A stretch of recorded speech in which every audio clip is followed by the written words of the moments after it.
नमस्कार. राज्य महिला आयोगाच्या वतीनं गेले 2 दिवसापूर्वी पुणे पोलीस आयुक्त यांना पत्रव्यवहार करत काही सूचना दिल्या होत्या.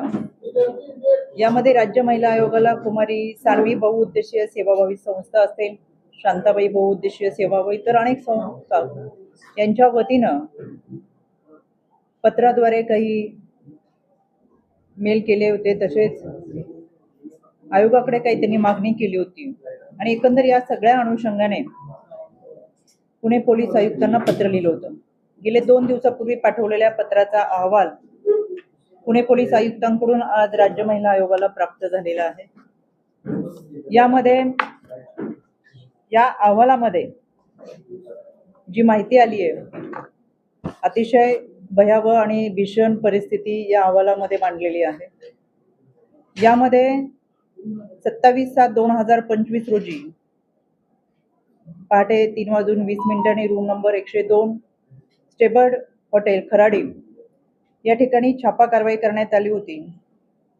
त्यामध्ये 154/225 NDPC ऍक्ट कलम 8 क 22 ब 21 ब 27 20 2 यासह 7-2 20-2 गुन्हा दाखल करून यामध्ये प्रांजल खेवलकर, निखिल पोपटाने, समीर फकीर मोहम्मद सय्यद, सचिन भोंबे, श्रीपाद मोहन यादव आणि यांच्या समवेत असलेल्या 2 महिला यांना पुणे येथून ताब्यात घेऊन 41,35,400 रुपये किमतीचा, त्यामध्ये कोकीन, गांजा, एकूण 10 मोबाईल, 2 चारचाकी वाहने, हुक्का पॉट व दारूच्या बॉटल अशा इतर व अंमली पदार्थ जप्त करण्यात आले होते. यामध्ये प्रांजल खेवलकर यांच्या इंद्रप्रस्थ सोसायटी हडपसर पुणे येथील घरातून जो मोबाईल जप्त केला होता त्यामध्ये सायबर तज्ज्ञ यांच्या माहितीने तांत्रिक विश्लेषण करून तपासणी केली असता या मोबाईल मधील हिडन फोल्डर मध्ये महिलांसोबत असलेले चॅटचे स्क्रीनशॉट, पार्टीचे फोटो, व्हिडिओ तसेच महिलांचे नग्न व अर्धनग्न फोटो व काही अशोभनीय कृत्यांचे व्हिडिओ हाती लागले. या मोबाईल मध्ये जे व्हॉट्सअप चॅट करण्यात आले त्यामध्ये एकूण 7 मुली आढळून आल्या.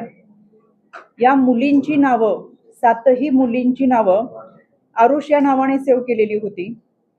म्हणजेच आरुष या नावाची व्यक्ती या मुलींचं ह्युमन ट्रॅफिकिंग करत होते आणि या व्हॉट्सअप चॅटवरून आरुष याने या मुलींना पार्टी करता लोणावळा आणि पुणे येथे बोलवल्याचं लक्षात आलं.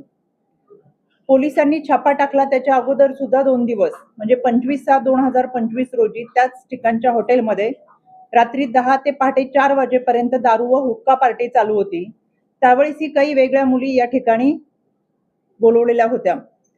यामध्ये प्रांजल खेवलकर यांच्या चॅटचे अवलोकन केले असता यामध्ये महिलांसोबत आपत्तीजनक चॅटिंग असून मुलींसोबत सिनेमामध्ये शूटिंग करण्याच्या निमित्ताने संपर्क साधलेला आहे. या मुलींना पिक्चरमध्ये काम देतो, सिनेमामध्ये काम देतो, शूटिंग करायची संधी देतो असं सांगून बोलवल्याचं, तसंच त्यांचा वापर करून घेतल्यानंतर त्यांचे खर्चाचे सुद्धा पैसे दिले नसल्याचे आणि त्यामुळे या मुलींनी वारंवार पैशाची मागणी केलेली यामध्ये दिसून येते. प्रांजल खेवलकर याने खराडीतले स्टेबर्ड हॉटेल असेल, गोवा येथील हॉटेल असेल, लोणावळा, साकीनाका आणि जळगाव या ठिकाणी मुलींना बोलून अशा पद्धतीच्या पार्ट्या केल्याचे निष्पन्न झालेले आहे. या हिडन फोल्डर मध्ये महिलांचे आक्षेपार्ह फोटो, व्हिडिओ आणि खरं तर या मुलींसोबत लैंगिक अत्याचार झाल्याचे दिसून येते. काही मध्यस्थांमार्फत खेवलकर यांनी मुली पार्टीसाठी संपर्क करून पाठवल्याचे सुद्धा या चॅटिंगच्या माध्यमातून समोर येते. यामध्ये मोठ्या प्रमाणातली अनैतिक मानवी व्यापार व वाहतुकीच्या अनुषंगाने रॅकेट असण्याची शक्यता नाकारता येत नाही आणि म्हणून या मध्ये प्रांजल खेवलकर आणि त्याचे सहकारी तसेच या पार्टीमध्ये ज्या मुली उपस्थित होत्या ह्या 2 वर्षापासून संपर्कात असलेल्या आहेत. त्याच्यामुळे या पार्टीमध्ये गांजा अंमली पदार्थ घेऊन येण्याची पूर्वकल्पना माहिती होती आणि त्या अनुषंगाने त्यांचं यामध्ये पूर्णपणे चॅटिंग झालेलं आहे. आता या पुढची माहिती म्हणजे हा साधारणतः या चॅटिंग किंवा या व्हिडिओच्या माध्यमातून समोर आलेल्या गोष्टी, पण काही शब्दांचा उल्लेख करणं सुद्धा मला संकोच वाटते. या मोबाईल फोन मधल्या हिडन फोल्डरमध्ये 252 व्हिडिओ सापडले. त्यामध्ये 1497 फोटो असे एकूण 1779 फोटो व्हिडिओ आहेत. या व्हिडिओमध्ये पार्टीचे तसेच मुलींसोबत अतिशय अश्लाघ्य मुलींचे नग्न फोटो हे या व्हिडिओमध्ये आहेत. सांगा ना मला. मोबाईल 252 व्हिडिओ पुढच्या याच्यात आहे 252 या परत एक repeat. खरं तर या मोबाईल मध्ये जो हिडन फोल्डर होता यामध्ये 252 व्हिडिओ आहेत आणि 1497 फोटो असे एकूण 1749 फोटो आणि व्हिडिओ आहेत. तर हे व्हिडिओ आहे, या व्हिडिओमध्ये मुलींचे नग्न फोटो तसेच हे फोटो अतिशय आक्षेपार्ह पद्धतीचे व्हिडिओ आहेत. त्यामध्ये 234 फोटो जे आहेत आणि 19 व्हिडिओ हे अत्यंत अश्लील स्वरूपाचे आहेत. मुलींना विवस्त्र करून त्याच्यामध्ये त्यांना नशा देऊन त्यांच्यावर लैंगिक अत्याचार करून त्यांचे काही व्हिडिओ काढण्यात आलेले आहेत आणि या व्हिडिओचा वापर या मुलींना परत ब्लॅकमेलिंग करण्यासाठी करण्यात आलेला आहे. इतकंच काय, अगदी घरातल्या साफसफाई करणाऱ्या मोलकरणीचे सुद्धा अतिशय वाईट अवस्थेमधले फोटो याच्यामध्ये आहेत. आता बराचसा विषय असा आहे, मी सांगण्यापेक्षा कालांतराने अजून काही गोष्टी समोर येतील ते याच्यामध्ये आहेत, पण मी त्याच्याही संदर्भात बोलू शकत नाही. बोलण्याला सुद्धा मर्यादा आहेत. अशा पद्धतीचे काही व्हिडिओ आणि फोटो याच्यामध्ये आहेत. या सगळ्या मुलींना पटवण्यासाठी खेवलकर याने आरुष नावाचा मुली सप्लाय करणारा माणूस ठेवला होता. मग या मुलींना सिनेमात काम देण्याचं किंवा इतर प्रलोभन दाखवून अशा पद्धतीने त्यांच्यावर लैंगिक अत्याचार करण्यात आलेले होते. एकंदरच हे सगळं प्रकरण पाहता राज्य महिला आयोगाच्या वतीने गेले 2 दिवसापूर्वी पुणे पोलीस आयुक्त यांना काही सूचना केल्या होत्या. त्या अनुषंगाने काही तपास यामध्ये केलेला आहे आणि म्हणून अँटी ह्युमन ट्रॅफिकिंग युनिट हे यामध्ये काम करत आहे. या निमित्तानं हे सगळं एकंदर प्रकरण जर पाहिलं तर मानवी तस्करी मोठ्या प्रमाणात यामध्ये झाली आहे. केवळ मुंबई, नागपूर, पुणे, ठाणेच नाही तर परराज्यातून मुलींना बोलून किंवा या मुलींचा परराज्यामध्ये व्यापार करून मोठ्या प्रमाणात त्यांचं लैंगिक शोषण करण्यात आलेलं आहे. म्हणून राज्य महिला आयोगाच्या वतीनं आम्ही पोलीस महानिरीक्षक, पोलीस महासंचालक यांना महिलांच्या अनैतिक शोषण व मानवी तस्करीच्या पुणे खराडी येथील रेव पार्टी प्रकरणाबाबत SIT स्थापन करण्याबाबत पत्रव्यवहार केलेला आहे आणि यामध्ये या पत्राच्या अनुषंगाने पोलीस महानिरीक्षक, पोलीस महासंचालक यांना जो आम्ही राज्य महिला आयोगाच्या वतीनं आजच पत्रव्यवहार केलाय, यामध्ये महिलांचे अनैतिक शोषण, मानवी तस्करी, वेश्या व्यवसायासाठी जबरदस्तीने वापर अशा स्वरूपाच्या गंभीर घटना घडताना दिसतात.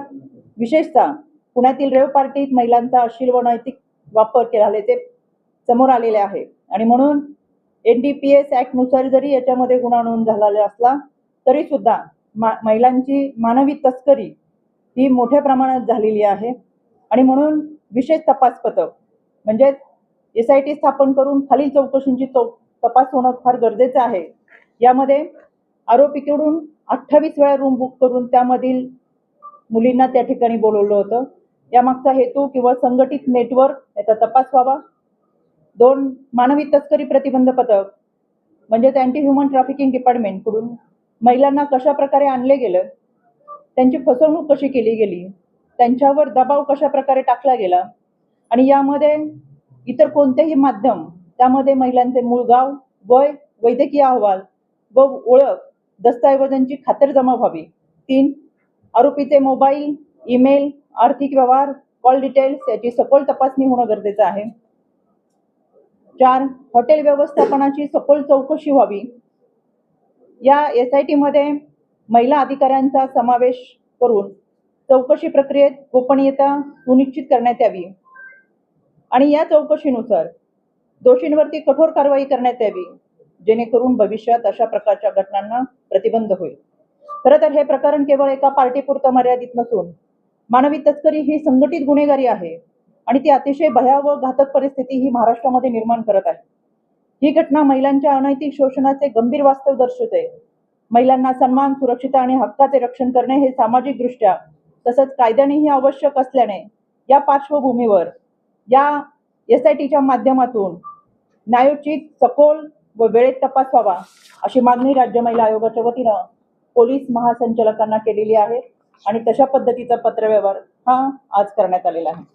यामध्ये खरं पुणे हे विद्येचे माहेरघर आहे, सांस्कृतिक शहर आहे, पण अशा पद्धतीने दस्तऐवजांची खातरजमा व्हावी. 3. आरोपीचे मोबाईल, ईमेल, आर्थिक व्यवहार, कॉल डिटेल्स याची सखोल तपासणी होणं गरजेचं आहे. 4. हॉटेल व्यवस्थापनाची सखोल चौकशी व्हावी. या SIT मध्ये महिला अधिकाऱ्यांचा समावेश करून चौकशी प्रक्रियेत गोपनीयता सुनिश्चित करण्यात यावी आणि या चौकशीनुसार दोषींवरती कठोर कारवाई करण्यात यावी, जेणेकरून भविष्यात अशा प्रकारच्या घटनांना प्रतिबंध होईल. खरं तर हे प्रकरण केवळ एका पार्टीपुरतं मर्यादित नसून मानवी तस्करी ही संघटित गुन्हेगारी आहे आणि ती अतिशय भयावह घातक परिस्थिती ही महाराष्ट्रामध्ये निर्माण करत आहे. ही घटना महिलांच्या अनैतिक शोषणाचे गंभीर वास्तव दर्शवते. महिलांना सन्मान, सुरक्षितता आणि हक्काचे रक्षण करणे हे सामाजिकदृष्ट्या तसंच कायद्यानेही आवश्यक असल्याने या पार्श्वभूमीवर या SITच्या माध्यमातून न्यायोचित, सखोल व वेळेत तपास व्हावा अशी मागणी राज्य महिला आयोगाच्या वतीनं पोलीस महासंचालकांना केलेली आहे आणि तशा पद्धतीचा पत्रव्यवहार हा आज करण्यात आलेला आहे. यामध्ये खरं पुणे हे विद्येचे माहेरघर आहे, सांस्कृतिक शहर आहे, पण अशा पद्धतीने पुण्यामध्ये येऊन या विकृती ज्या पद्धतीने अंमली पदार्थाबरोबरच मानवी तस्करी करतात, हे नक्कीच पुण्याला काळीमा फासणारी घटना आहे. यामध्ये अतिशय अश्लील भाषांचा काही ठिकाणी उल्लेख केलेला आहे. मग तो मुलींच्या संदर्भात केलाय, तो अंमली पदार्थाच्या संदर्भात केलाय आणि म्हणून याची सुद्धा सविस्तर चौकशी, सखोल चौकशी ही झाली पाहिजे. एकंदरच पार्टीच्या नावाखाली ही गुन्ह्यांची साखळी सुरू आहे आणि ही साखळी जर तोडायची असेल तर SIT मार्फतच याची चौकशी ही खोलवर झाली पाहिजे. कदाचित सगळ्या गोष्टी समोर आल्यात, बऱ्याच गोष्टी मला बोलताना मर्यादा आहेत आणि मी सांगितलं, काही गोष्टी सांगताना सुद्धा मला संकोच वाटतोय, पण सगळी माहिती जर समोर आली तर कदाचित देशातील सगळ्यात मोठं हे रॅकेट असू शकतं. ते मानवी तस्करीचं, महिलांचा लैंगिक छळ करून, त्यांचे व्हिडिओ तयार करून, त्यांना ब्लॅकमेलिंग करून अशा पद्धतीने त्यांचा वापर केला गेलाय आणि म्हणून हे सगळं समोर येणं फार गरजेचं आहे. एकंदरच काय तर देशामध्ये महाराष्ट्राची प्रतिमा मलिन करण्याचं काम ही विकृती करतात आणि म्हणून आज राज्य महिला आयोगाच्या वतीनं पोलीस महासंचालक यांना SIT घटित करण्यासाठीचं पत्रव्यवहार करण्यात आले आणि या अनुषंगाने हा सगळा तपास व्हावा अशी मागणी या निमित्ताने. व्हिडिओ फोटो आले, आता पुढे नेमका काय तपास व्हावं, कुठल्या गोष्टी तुम्हाला दिसतात मिसिंग मध्ये? राज्य महिला आयोगाच्या वतीनं गेले 3.5 वर्षामध्ये आम्ही ह्युमन ट्रॅफिकिंग वरती फार मोठं काम केलंय. मस्कत, ओमान, दुबई या भागामधून आम्ही 24 मुली आणि महिलांना भारतात परत आणलं आणि भारतातून महाराष्ट्रात आणण्यासाठी खऱ्या अर्थानं मदत झाली. या संदर्भातली प्रेस आपल्याच उपस्थितीमध्ये गेल्या वर्षी आम्ही घेतली होती. खरं तर ही जी मानवी तस्करी केली जाते ही सामूहिक गुन्हेगारी आहे, एक संघटित गुन्हेगारी आहे आणि यामध्ये त्या मुलींच्या आर्थिक बाजू कमकुवत असताना, कुटुंबामध्ये कोणी कर्ता पुरुष नसताना त्यांचा गैरफायदा घेतला जातो, त्यांचं लैंगिक शोषण केलं जातं, त्यांना वेश्या व्यवसायाला प्रवृत्त केलं जातं, त्यांची मानवी तस्करी महाराष्ट्राच्या बाहेरच्या राज्यांमध्ये आणि कधी कधी परदेशामध्ये केली जाते. ही अतिशय भयावह परिस्थिती आहे. ज्यावेळेस पुण्यातल्या काही मुली आणि महिलांना आपण परत आणलं होतं, गेल्या वर्षी आपल्या समोर ह्या सगळ्या स्वतः येऊन सांगत होत्या. एकंदरच त्याच्यामध्ये 30 जुलैला सुद्धा जागतिक मानवी तस्करी विरोधातला दिन हा आम्ही त्या ठिकाणी कार्यशाळेच्या माध्यमातून समाजासमोर मांडला. यामध्ये दिवसभरातल्या चर्चासत्रामधून कृती आराखडा तयार केलाय आणि खूप मोठ्या प्रमाणातल्या सामाजिक संस्था ह्या आमच्या राज्य महिला आयोगाबरोबर कार्यरत आहेत. आणि या सामाजिक संस्थांनी सुद्धा भीती व्यक्त केलेली आहे की ही अशा पद्धतीची विकृतीची लोक आहेत ही मोठ्या प्रमाणामध्ये मुलींचा वापर करतात. म्हणून या निमित्तानं पोलिसांना देखील आम्ही आवर्जून सांगू की या घटनेतल्या जवळजवळ 300-350 पेक्षा जास्त मुली आहेत आणि त्यांचा अशा पद्धतीने लैंगिक वापर, त्यांच्यावर लैंगिक अत्याचार करून त्यांचा वापर केला गेलाय. तर या निमित्तानं आपल्या माध्यमातून मी या मुलींना निश्चित सांगू शकेल की त्यांनी पुढे येऊन तक्रार दाखल करावी आणि पोलिसांनी सुद्धा यामध्ये ज्यांची तक्रार दाखल होईल त्याच्यामध्ये गोपनीयता ठेवून या मुलींना सहकार्य करावं, संरक्षण द्यावं आणि त्यांच्या बरोबरीने उभं राहत असताना कायद्याच्या चौकटीतून त्यांना न्याय द्यावा. 350 मुली ज्या दिसत आहेत किंवा जे व्हिडिओ दिसत आहेत तर हे फक्त एकट्या खेवलकरांच्या मोबाईलमध्ये आहे का, आणि जो अहवाल आहे त्याच्यात मुख्य आरोपी कोण सापडतो? याच्यामध्ये खेवलकरांच्या मोबाईल मधलीच ही सगळी आकडेवारी मी सांगितली. अजूनही तपासाला काही कालावधी लागणार आहे. या कालावधीमधला जो तपास आहे तो खेवलकरच्या मोबाईल मधला आहे, तो समोर आलेला आहे. याच्यामध्ये इतरही आरोपी ज्यांची मी यापूर्वी नावं घेतली त्यांच्याही मोबाईलचा तपास चालू आहे. लॅपटॉप आहे, त्यांचे काही पेनड्राईव्ह आहेत त्यांच्याकडे, आणि या सगळ्यांचा त्यांच्या घरामधून काही वस्तू हस्तगत केलेल्या आहेत त्याचा सुद्धा तपास आहे. त्याच्यामुळे अजून पुढे तपास घेऊन जात असताना अनेक गोष्टी समोर येतील. आणि म्हणून मी वारंवार म्हणते ही अतिशय भयावह परिस्थिती आहे.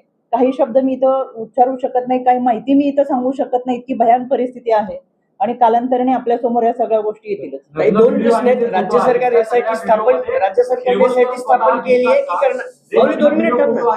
विचार, राज्य सरकारने एसआयटी स्थापन केली आहे की करायची? राज्य सरकार खेवलकरांचा सहभाग कुटुंबामध्ये दिसतोय का? दोन गोष्टी. राज्य सरकारने एसआयटी स्थापन केली आहे की करायची? आजच आम्ही पोलीस महासंचालकांना पत्र पाठवलेलं आहे. याच्यामध्ये एसआयटी स्थापन करावी यासाठीचं पत्र आजच दिलेलं आहे. त्याच्यामुळे एसआयटी निश्चितपणाने ते स्थापन जर झाली तर ह्या सगळ्या गोष्टींचा उलगडा होईल आणि याच्याही पुढे जाऊन ज्या मुली यामध्ये आहेत ज्यांचं लैंगिक शोषण झालंय त्यांना खऱ्या अर्थानं संरक्षण मिळेल आणि इथून पुढे अशा पद्धतीची मानवी तस्करी होणार नाही. हे फार मोठं रॅकेट आहे. हे रॅकेट उघडकीस येईल जेणेकरून इथून पुढे त्या घटना घडणार नाहीत आणि म्हणून एसआयटी स्थापित होणं फार गरजेचं आहे. या फोटोमध्ये खेवलकर दिसतायत का, इंडिव्हिज्युअल मुलींचे फोटो आहेत? म्हणून मी तुम्हाला मगाशी म्हटलं की बऱ्याचशा गोष्टी सांगताना सुद्धा मला संकोच वाटतोय. बऱ्याचशा व्हिडिओमध्ये खेवलकर स्वतः आहे.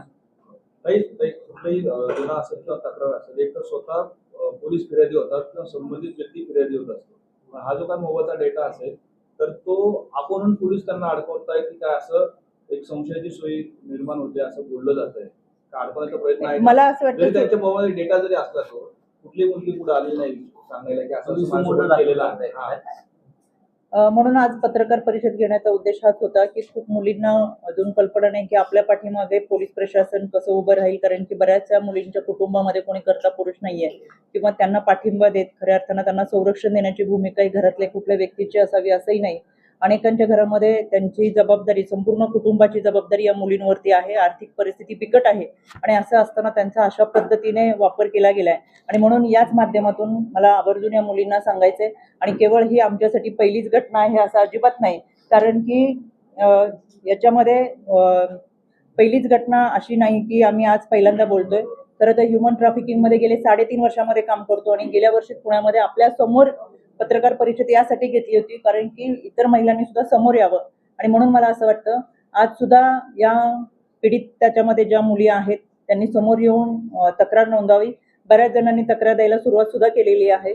म्हणून मला असं वाटतं पोलिसांनी सुद्धा त्यांना संरक्षण देत त्यांची भूमिका. खरं तर ही घटना कधीपासून सुरू होते, कारण आता हे सगळे हे प्रकरण आल्यानंतर समोर आले की याच्या अगोदर किती वर्षापासून हे सगळं सुरू? याच्यामध्ये गेले अनेक वर्षापासून जेवढे आरोपी आहेत ते एकमेकांच्या संपर्कात आहेत आणि अनेक वर्षापासून हा प्रकार सुरू आहे. याच्यामध्ये खऱ्या अर्थानं सीडीआर चेक केले तर आपल्याकडे निश्चित कालावधीचा पुण्यात चालू होतं की बाहेर चालू होतं? मी यामध्ये सांगितलं काही लोणावळा होतं, साकीनाका होतं किंवा जळगावमध्ये, या सगळ्या ठिकाणी अशा पद्धतीने सगळं पोलिसांचंही अपेक्षा नाही असं वाटत नाही का? कारण गेले अनेक वर्ष 350 मुलींची तुम्ही आकडा सांगताय, जर एवढ्या वर्ष चालू होतं तर पोलीस काय करत होते सगळ्या प्रकारामध्ये अनेक ठिकाणी तुम्ही? म्हणूनच मी म्हटलं की गेल्या वर्षी आम्ही 24 मुली आणि महिलांना परत आणलं. हे आम्ही पोलिसांच्या मदतीने, ह्युमन ट्रॅफिकिंगच्या मदतीनेच परत आणू शकलो. आणि म्हणून मला असं वाटतं यामध्ये ह्युमन ट्रॅफिकिंग टीम जी आहे जी पोलिसांच्या माध्यमातूनच काम करत असते, अनेक सामाजिक संस्था असतात, यांच्या सगळ्यांच्या सहकार्यानेच आम्ही खरं तर एक्सटर्नल अफेअर मिनिस्टर असेल, इंडिया एम्बसी असेल यांच्याबरोबर संपर्क करून या सगळ्या मुली आणि महिलांना परत घेऊन आलोय. आणि म्हणून या माध्यमातून मला आवर्जून सांगायचं मागच्या वर्षी नियोजन तस्करी प्रकरणामध्ये आहे. काही महिला पुढे येतात ते किती तक्रारी आतापर्यंत आपल्याकडे आहेत? काय? बऱ्याचशा गोष्टी मला असं वाटतं, मी सुरुवातीपासून सांगते की काही गोष्टी सांगताना आता ठेवलेल्या आहेत त्या पुढच्या याच्यामध्ये सांगू. बराचसा अहवाल आहे, त्याच्यामुळे जसा अहवाल समोर येईल ते निश्चितपणाने आम्ही मांडू. याच्या पाठीमागची एकच भूमिका आहे, यामध्ये मुलींना संरक्षण मिळावं, मोठ्या प्रमाणातली मानवी तस्करी होत आहे, याच्यामधलं हे रॅकेट उघड व्हावं आणि जो लैंगिक छळ मुलींचा झालेला आहे, ज्यांना ब्लॅकमेलिंग झालंय, त्यांचे व्हिडिओ काढले गेलेले आहेत, तर त्यांना संरक्षण देत असताना इथून पुढे अजून कोणाची अशी फसवणूक होऊ नये यासाठी आजची पत्रकार परिषद. हा, आणि त्यालाच धरून अजून एक प्रश्न, तुम्ही जे मानवी तस्करीचं रॅकेट सांगता ना, ज्याची प्रेस तुम्ही मागे घेतली होती, त्या मानवी तस्करीचा पण खेबलकरांशी संबंध आहे का? म्हणजे सगळ्यात मानवी तस्करीचा संबंध आहे का? आणि तो एक प्रश्न. गेल्या वर्षी जी प्रेस घेतली होती त्याच्यामध्ये मस्कत, ओमान, दुबई या परराज्यामध्ये असलेल्या मुलींची जी तस्करी झाली होती त्यांना भारतात आणि महाराष्ट्रात आपण परत घेऊन आलो होतो त्या अनुषंगाने, आणि त्या सगळ्यांना आपण सुरक्षितरित्या महाराष्ट्रात आणलं होतं. आणि अशा पद्धतीने कोणी एजंटगिरींना फसू नये याच्यासाठीची प्रेस होती आणि इतक्या चांगल्या पद्धतीने आपण मुली आणि महिलांना महाराष्ट्रात आणलं होतं. रोहिणी खडसे याबद्दल ट्विट केलेलं आहे. याबद्दल आपली काय प्रतिक्रिया आहे? रोहिणी खडसेंनी याबद्दल या सगळ्या प्रकरणाबद्दल ट्विट केले आणि ते पण म्हटलं होतं की योग्य वेळी सर्वांना उत्तर दिलं जाईल. मला खरं त्यांच्याबद्दल सहानुभूती वाटतेय. एक तर त्यांना ह्या सगळ्या गोष्टी माहीत झाल्यानंतर त्यांच्या मनामधले बरेचसे गैरसमज दूर होतील, आणि दुसरी बाजू की जर त्यांना माहीत असेल आणि ते यामध्ये समर्थन करत असतील तर पोलिसांनी हे देखील अधोरेखित केलं पाहिजे की एखाद्या गुन्ह्याचं समर्थन करणं हे सुद्धा गुन्हाच ठरू शकतो, ते दुर्लक्ष करण्यासारखं नाही असं मला वाटतं. त्यांचं असं ट्विट आहे की जे आहे ते सगळं स्क्रिप्टेड आहे आणि तुमच्या याच्यानुसार सगळं चाललंय. मला असं वाटतं हे सगळं आता कोर्टात सांगावं. धन्यवाद.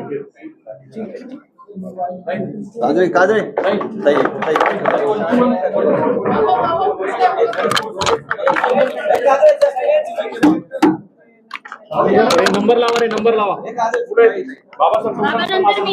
बाबा नंतर मी इकडून